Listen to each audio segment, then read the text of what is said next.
ఏ పని చేసినా దాని నుంచి ఎలాంటి ఫలితాన్ని ఆశించకుండా చేయడం చాలా మంచి పని.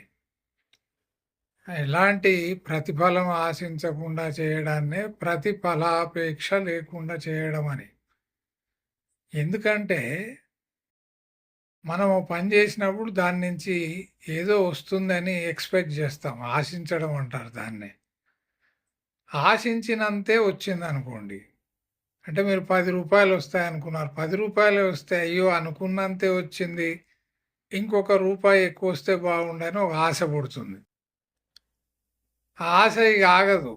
ప్రతి పని వెనుక ఇలాంటి ఆశే ఉంటుందన్నమాట. 100 వస్తే 110 వస్తే బాగుండు ఇట్లా. మీరు ఎంతైతే ఎక్స్‌పెక్ట్ చేశారో అంత రాలేదనుకోండి.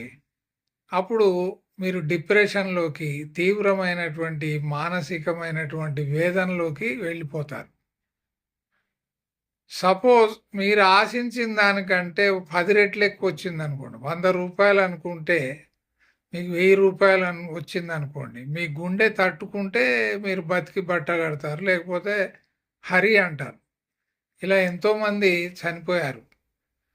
అప్పుడేమవుతుందంటే ఆశించిన దానికంటే ఎక్కువొస్తే మనిషిలో అహంకారం అనేది బయలుదేరుతుంది. నేను సాధించాను, ఏదైనా సాధించగలను, నాలో ఆ సామర్థ్యం ఉందని. కాబట్టి ఏమి ఆశించకుండా ఎంతొస్తే అంతే, ఇంతొచ్చింది చివరగా ఫైనల్‌గా అని దాంతోని సంతృప్తి చెందితే జీవితం చాలా ప్రశాంతంగా ఉంటుంది. ప్రతిఫలాన్ని ఆశించకుండా పని చేయడం అని అర్థం.